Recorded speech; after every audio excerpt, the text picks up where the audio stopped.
Hello बच्चों, स्वागत करता हूं आपका आपके अपनी यूट्यूब चैनल BSCB हेल्प पे। सबसे पहले मैं आप सभी को गणतंत्र दिवस की हार्दिक शुभकामनाएं देना चाहता हूं और आपके उज्जवल भविष्य की कामना करता हूं। और आज हम लोग वॉइस का पार्ट 2 लेकर आए हैं। इससे पहले अगर आपको याद होगा तो हमने आपको वॉइस पढ़ाया था, जिसमें कि आपने जो है प्रेजेंट टेंस के स्ट्रक्चर्स को देखा, प्रेजेंट टेंस के बारे में कैसे उसे बनाया जाएगा इसके बारे में सीखा था। अगर आपने वो हमारी वीडियो नहीं देखी है तो हमारे चैनल पर जाएं, वो वीडियो अवश्य देखें। आज हम लोग इसके विषय में चर्चा करेंगे कि पास्ट टेंस और फ्यूचर टेंस के वाक्यों को कैसे बनाया जाएगा। ठीक है, तो अगर आप इस चैनल पर नए हैं तो इस चैनल को सब्सक्राइब अवश्य करें, बेल आइकन ज़रूर दबा लीजिएगा। वीडियो पसंद आए तो लाइक ज़रूर कीजिएगा और अपने सवाल मुझसे कमेंट में पूछ सकते हैं। तो चलिए पास्ट इंडेफिनिट टेंस को देखते हैं।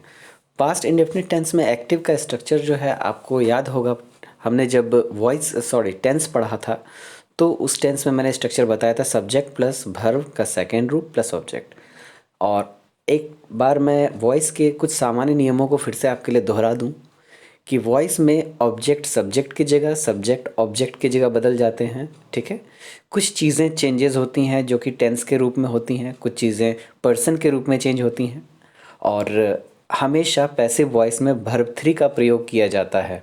ठीक है, तो इन नियमों को पालन करते हुए आप वॉइस को बनाएंगे। यहाँ पर आप देख रहे हैं पैसिव का स्ट्रक्चर, हमने ऑब्जेक्ट को आगे लिखा है जो कि सब्जेक्टिव रूप में लिखा जाएगा और इस V2 को वॉज वेयर प्लस V3 में बदल दिया जाता है और फिर बाय के साथ सब्जेक्ट का प्रयोग किया जाता है। ध्यान रखेंगे एक चीज़ और नियम में है कि हमेशा बाय का प्रयोग नहीं होता। ठीक है, कहाँ नहीं होता है इसके बारे में हम आगे वीडियो में चर्चा करेंगे, वो भी आपको बताया जाएगा। तो फिलहाल अभी आप ये जानें कि हमेशा बाय का प्रयोग नहीं होता है। कुछ ऐसे भी वर्ब हैं जिनके साथ कोई और भी प्रीपोजिशन का प्रयोग किया जाता है। तो सबसे पहले यहाँ पर जो मैंने कुछ कुछ क्वेश्चंस लिए हैं, ये क्वेश्चन आपके एग्ज़ाम के आए हुए क्वेश्चन और कुछ अच्छे क्वेश्चंस हैं। तो अगर आप अपने आप का परीक्षण करना चाहते हैं तो आप सिर्फ क्वेश्चन लिख लें, सॉल्यूशन को खुद से करें, और नहीं तो यहाँ पर आप सॉल्यूशन देख करके समझ सकते हैं। तो पहले देखें, 2020 में आया हुआ क्वेश्चन था ये कि संजना हेल्प्ड हर मदर। तो इसका पैसिव हो जाएगा हर मदर, यहाँ ऑब्जेक्ट है वो आगे चला जाएगा।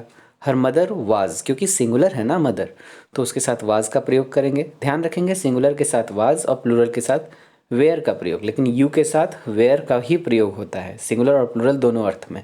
ठीक है, तो her mother was helped by Sanjana. उसके बाद है I help the old man, the old man was helped by me. ये भी 2020 का आया हुआ प्रश्न है। यहाँ पर द ओल्ड मैन वाक्य का ऑब्जेक्ट है जिसे हमने आगे लिखा है और उसके साथ वाज का प्रयोग किया गया है। फिर V3 हेल्प का V3 हेल्प्ड ही होता है। ठीक है, अब उसके बाद है 2019 में आया हुआ प्रश्न, she gave me a pen, I was given a pen, sorry she gave me a gift, I was given a gift by her. इसमें मैंने देखिए स्टार लगाया हुआ है। स्टार क्यों लगाया है इसका कारण है, यहाँ पर दो ऑब्जेक्ट हैं, मी भी ऑब्जेक्ट है और एक गिफ्ट भी ऑब्जेक्ट है। ठीक है, मैं इसे एक्सप्लेन करने वाला हूँ, अभी आपको बताता हूँ कि कैसे होता है।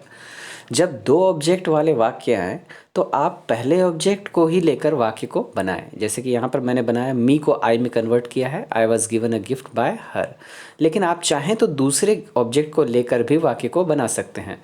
जैसे ये बन जाएगा, I a gift was given to me by हर।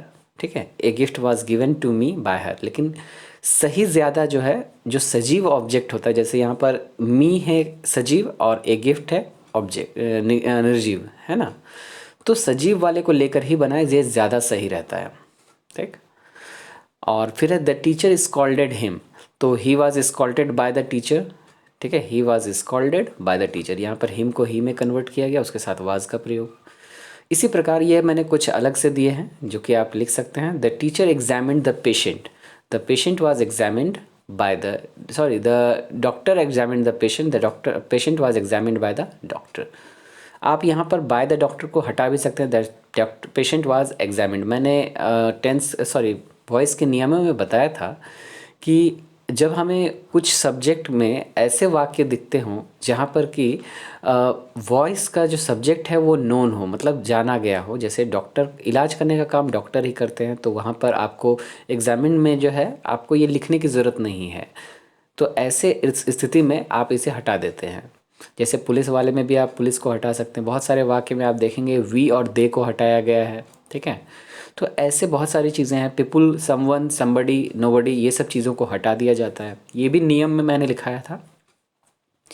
अब यहाँ पर ये वाक्य देखें, ही रोड द लेटर ब्यूटीफुल्ली। इस वाक्य में क्या खास है, आप देख रहे हैं रिटन के आगे ब्यूटीफुल्ली को लिखा गया है।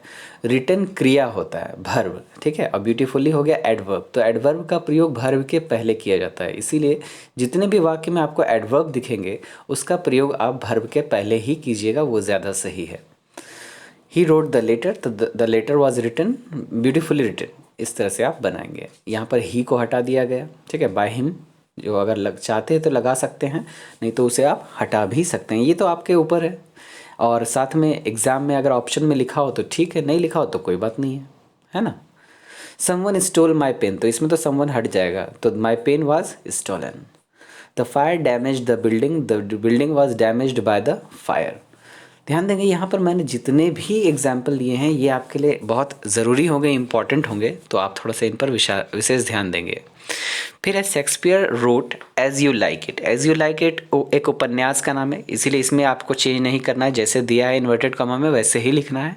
तो as you like it was written by Shakespeare. फिर है द रॉबर्स रॉब्ड हिम। यहाँ पर ध्यान दीजिए, बाय द रॉबर्स लिखना ज़रूरी नहीं था इसके आंसर में, लेकिन मैंने लिख दिया आपको बस समझाने के लिए, क्योंकि लूटने का काम रॉबर्स का ही होता है, मतलब लुटेरे का ही काम लूटने का होता है। तो ही वॉज रॉब्ड भी अगर लिख देते तो ये आंसर सही था, लेकिन अगर आपके एग्ज़ाम के ऑप्शन में हो तो आप उसको उस तरह से सेलेक्ट करेंगे।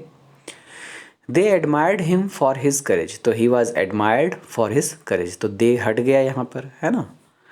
फिर है the crowd welcomed the leader with great cheer, तो the leader was welcomed with great cheer, यहाँ पर बाय द क्राउड हट गया, भीड़, क्योंकि आखिर नेता का स्वागत उसकी भीड़ ही, उसकी जनता ही करती है, तो वहाँ पर बाय द क्राउड हट गया।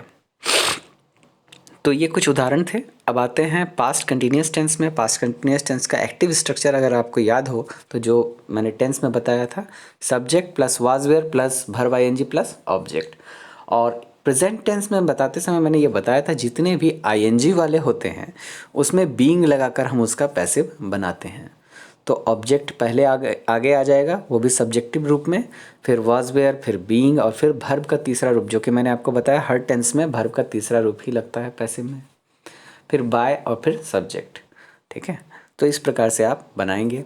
जैसे उदाहरण आप देखें, his mother was comforting him, तो he was being comforted by his mother, ठीक है। तो यहाँ पर ही हमारा ऑब्जेक्ट था, ऑब्जेक्ट को हमने हिम था, तो हिम को हमने ही के रूप में आगे लिखा है, ही के साथ वाज का प्रयोग, और क्योंकि वाक्य में आईएनजी लगा हुआ है तो बीइंग का प्रयोग अवश्य किया जाएगा।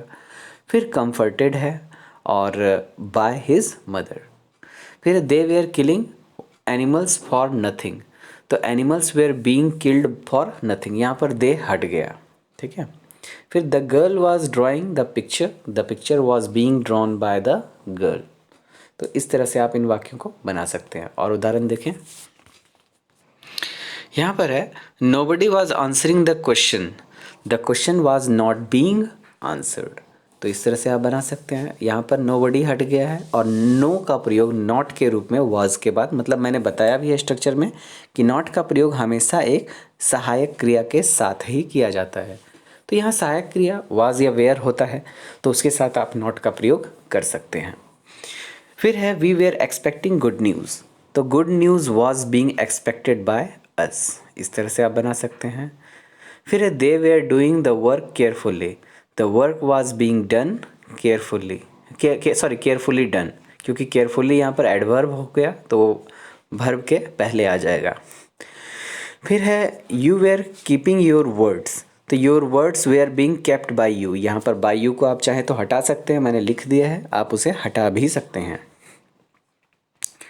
फिर है past perfect tense. Past perfect tense की बात करें तो एक्टिव में इसका स्ट्रक्चर है सब्जेक्ट प्लस हैड प्लस भी3 प्लस ऑब्जेक्ट। ठीक है। और जब इसको आप पैसिव में बदलेंगे तो ऑब्जेक्ट आगे चला आएगा, फिर हैड आएगा और हैड के साथ बीन, जो कि मैंने सिंपल प्रेजेंट टेंस में भी बताया था कि हैज़ हैव के साथ बीन लगता है, तो यहाँ हैड के साथ बीन लगता है। और फिर V3 plus by plus subject, जो कि ऑब्जेक्टिव रूप में चला जाएगा। अब जैसे इसके वाक्य को देखें, या 2018 में इसका एक प्रश्न आया था कि he had spent many a happy hours, तो ये पूरा जो लिखा है ना मैनी हैप्पी आवर्स, ये इसका पूरा ऑब्जेक्ट हो जाएगा, ठीक है।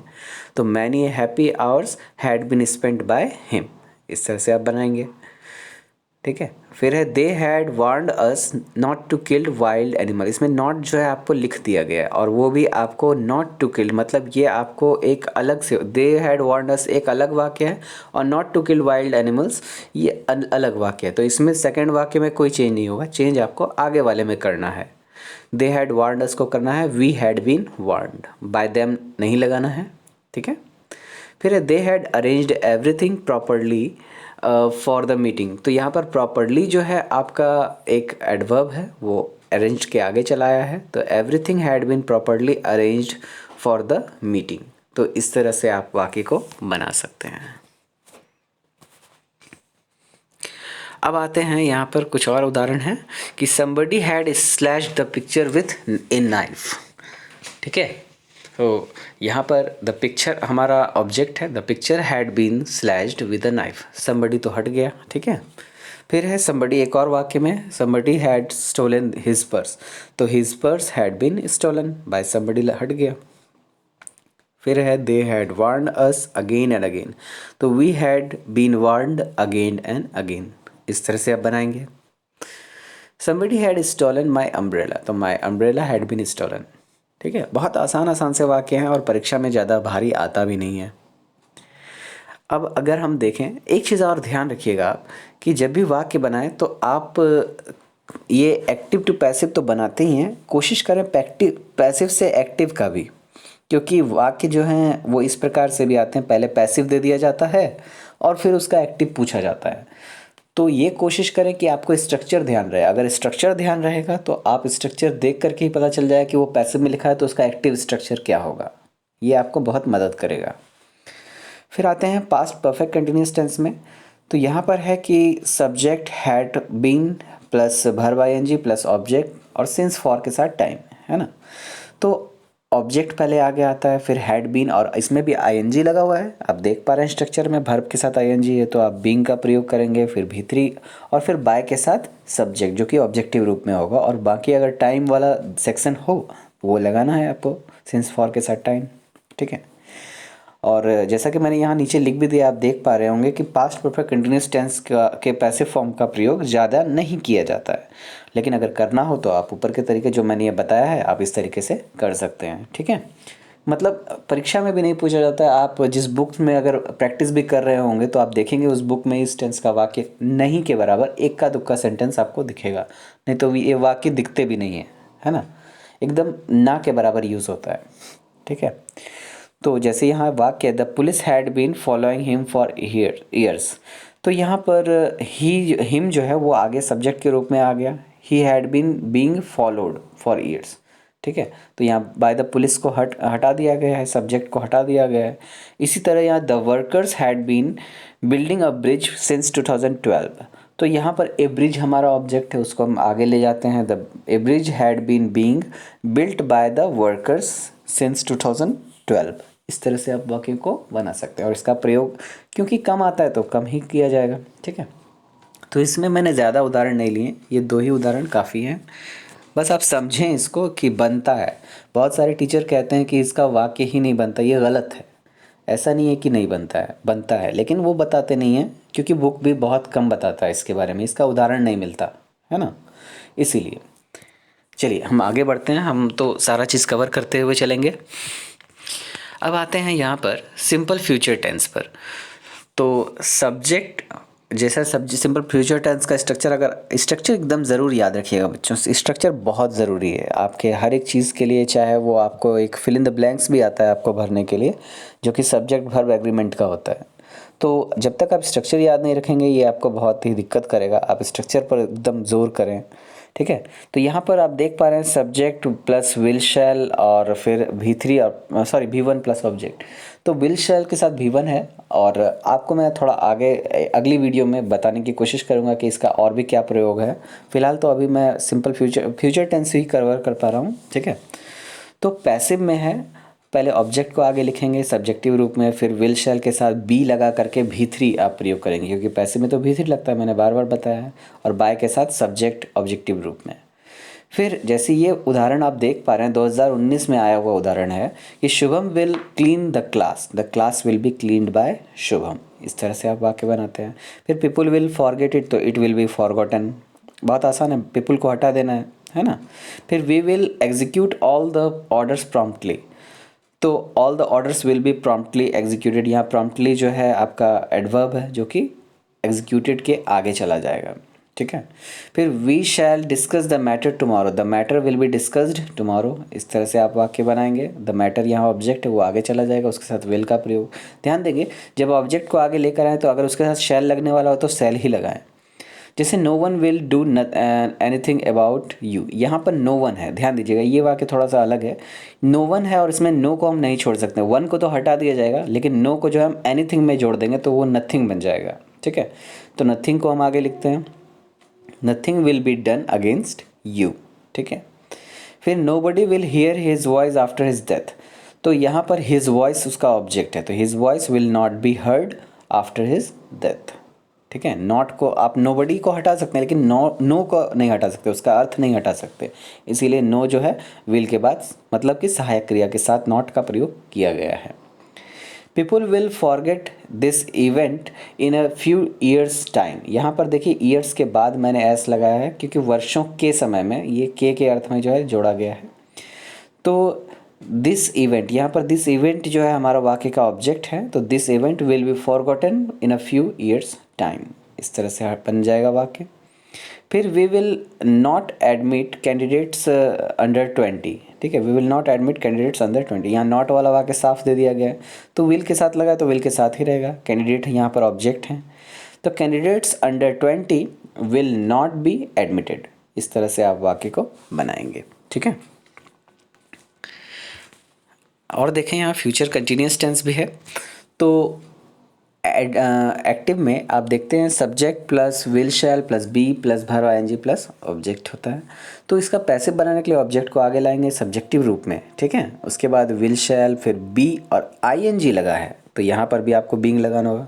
एकदम याद कर लीजिए जितने भी आईएनजी वाले वाक्य हैं उसमें बीइंग लगा कर ही उसका पैसिव बनाया जा सकता है, अन्यथा नहीं। तो इसको आप एकदम ध्यान रखेंगे। फिर V3 है और फिर बाय के साथ सब्जेक्ट ऑब्जेक्टिव रूप में, ठीक है। जैसे they will be helping us, तो we shall be being helped by them, इस तरह से आप वाक्य बनाएंगे, ठीक है। यहाँ पर देखिए अस हमारा ऑब्जेक्ट था, आगे चला गया वी बन गया, और वी के साथ शैल लगता है तो शैल लगाया हमने। फिर बी भी लगाया, और क्योंकि भर में आईएनजी था तो आईएनजी लगा दिए, बीइंग बना दिए। फिर हेल्प का V3 हेल्प्ड हो गया, और बाय देम जो कि दे था वो अंत में लग गया। आप चाहें तो बाय देम हटा भी सकते हैं। फिर the politicians will be spoiling our career, तो our career will be being spoiled by the politician, इस तरह से आप वाक्य को बना सकते हैं। फिर we shall be cutting the trees for our personal use, तो यहाँ द ट्रीज हमारा ऑब्जेक्ट है। लंबे सेंटेंस को देखकर घबराइएगा बिल्कुल मत, वाक्य को देखिए सब्जेक्ट वर्ब ऑब्जेक्ट होता है, तो यहाँ पर जो है वर्ब है हमारा कटिंग और उसके बाद द ट्रीज हमारा ऑब्जेक्ट हो जाएगा। तो ऑब्जेक्ट आगे चला गया द ट्रीज और उसके साथ विल लगेगा, will be being cut for our personal use, यहाँ पर वी को हटा दिया गया है, ठीक है। और इस टेंस का भी ज़्यादा वाक्य आपको नहीं आता है, और आपने देखा होगा कि मैंने यहाँ कोई ईयर नहीं लिखा है, मतलब आप रिसेंट के ईयर में ये पूछा भी नहीं गया इस टेंस से कोई वाक्य, ठीक है। तो वही लिखा है कि अगर इस टेंस का प्रयोग नहीं होता है, बहुत कम होता है, अगर करना हो तो ऊपर के नियम से आप कर लें। फिर आते हैं फ्यूचर परफेक्ट टेंस के ऊपर। तो फ्यूचर परफेक्ट टेंस में है कि सब्जेक्ट और फिर विल शैल हैव और फिर V3 है और फिर ऑब्जेक्ट है। तो यहाँ पर बनाने का सेम नियम होगा, ऑब्जेक्ट आगे चला जाएगा सब्जेक्टिव रूप में और फिर विल शैल और फिर हैव बीन और V3 के साथ बाय के साथ सब्जेक्ट। तो they will have build the road by March, तो यहाँ पर आप देख रहे हैं दे will have build the road by March है, तो यहाँ द रोड हमारा ऑब्जेक्ट है, तो उसको हम आगे ले जाते हैं। The road will have been built by March, they को हटा दिया गया। I shall have done the work will have been done by me, I का यहाँ पर प्रयोग किया गया है। उसके बाद है we shall have discussed the matter, तो the matter will have been discussed by us, ठीक है। और फिर है we shall have informed them, तो they will have been informed, by us को यहाँ पर हटा दिया गया है, ठीक है। ऊपर वाले के सवाल में भी आप बाय अस को चाहें तो हटा सकते हैं। फिर है he will have written the book, तो the book will have been written by him. और उसके बाद है the government will have made schemes for unemployed graduates by the end of this year.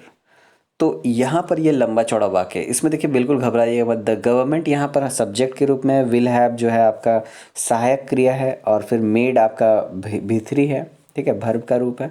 और स्कीम्स, ठीक है, स्कीम्स यहाँ पर जो है आपका ऑब्जेक्ट है। आप चाहें तो स्कीम्स के साथ ये तो फॉर द अनएम्प्लॉयड ग्रेजुएट है ना, इस पूरे को आप ऑब्जेक्ट के रूप में ले सकते हैं। यहाँ पर मैंने सिर्फ स्कीम्स को ऑब्जेक्ट के रूप में लिया है, आप चाहें तो पूरे को ले सकते हैं। और bye the end of this year ये जैसा लिखा है वैसा ही लिख देना है। तो देखिए मैंने बनाया है कि स्कीम्स विल हैव बीन, पहले स्कीम्स लिखे और फिर जो है विल हैव बीन लगा दिए, और फिर मेड का तो भीतरी था तो भीतरी ही रह गया, और बाय द गवर्नमेंट, तो ये बाय द गवर्नमेंट लगा दिया, और फिर बाय फॉर अनएम्प्लॉयड ग्रेजुएट्स, आप चाहें तो इसको स्कीम्स के साथ ही लिख सकते हैं। Schemes for unemployed graduate will have been made by the government, ये भी आप बना सकते हैं। और लास्ट में जो bye the end of this year है वो लग जाएगा, ठीक है। तो इस तरह से आप जो है फ्यूचर परफेक्ट टेंस के वाक्य को बना सकते हैं। अब लास्ट जो है फ्यूचर परफेक्ट कंटिन्यूस टेंस, ये भी ज़्यादा प्रयोग में नहीं लाया जाता, लेकिन बताना मेरा काम है, मैं बता देता हूँ। एक्टिव में आप देख रहे हैं कि subject plus will shall plus have plus been plus verb ING और ऑब्जेक्ट, लेकिन इसमें याद रखना है फ्रॉम और फॉर का प्रयोग होता है, ना कि सिंस फॉर का। सिंस नहीं लगता है इस टेंस में, तो फ्रॉम फॉर का प्रयोग और प्लस टाइम के साथ आप प्रयोग करते हैं। तो ऑब्जेक्टिव मतलब कि इसका पैसिव में ऑब्जेक्ट आगे आ जाएगा, फिर विल शैल, फिर हैव, और फिर बीन, फिर बीइंग भी आता है क्योंकि आईएनजी है, फिर भी3 है, फिर बाय के साथ सब्जेक्ट, और फिर जो है फ्रॉम या फॉर प्लस टाइम। तो यहाँ भी 2 ही उदाहरण मैंने लिए हैं क्योंकि ज़्यादा प्रयोग में नहीं आता। तो we shall have been building the fort for 5 years, तो यहाँ पर आप द फोर्ट, किला है ना, वो हमारा वाक्य का ऑब्जेक्ट है, उसको हम आगे ले लेते हैं। The fort will have been being built for 5 years, ठीक है, बाय अस लिखने की कोई ज़रूरत नहीं है। They will have been doing the research for years, तो the research will have been being done for years, by them लिखने की कोई ज़रूरत नहीं है, ठीक है। तो ये सारे जो वाक्य थे ये आपके थोड़े इंपॉर्टेंट थे, आप चाहें तो इन क्वेश्चंस को सेपरेटली लिख लीजिए और उसको खुद से सॉल्व करके देखिए होता है या नहीं, फिर मेरे इसी आंसर से मिला लीजिएगा, ठीक है। फिर मैं एक वीडियो लेकर आऊँगा, अभी थोड़ा सा व्यस्त चल रहा हूँ, इसीलिए आप थोड़ा सा धीरज बनाए रखें। एग्ज़ाम से पहले मैं इसे कवर करने की कोशिश करूँगा। जल्द ही एक वीडियो हमारी डिलीट हो गई थी जो मैंने लाइव क्लास लिया था, उसे मैं लाने की कोशिश करूँगा, ठीक है। डायरेक्ट इनडायरेक्ट के मैं वीडियोज़ आपको दूँगा, और एग्ज़ाम के पहले मैं ये सब ख़त्म करने की बेहतर कोशिश करूँगा कि ये आपको पूरा हो जाए। थोड़ा सा परीक्षा को लेकर के, अपनी संस्थान को लेकर मैं थोड़ा बिज़ी हूँ, लेकिन मैं आपके लिए भी ये काम करूँगा, ठीक है। तब तक के लिए आप धैर्य बनाए रखें, चैनल से जुड़े रहें, दोस्तों के साथ शेयर करना ना भूलें। अगर अभी तक चैनल को सब्सक्राइब नहीं किया तो सब्सक्राइब ज़रूर कीजिएगा, वीडियो पसंद आए तो लाइक ज़रूर कीजिएगा, और अपने सवालात जितने भी हैं मुझसे आप कमेंट में पूछ सकते हैं। तब तक के लिए अपना ख्याल रखें। गणतंत्र दिवस की एक बार फिर से आप सभी को हार्दिक शुभकामनाएँ, और जय हिंद, धन्यवाद।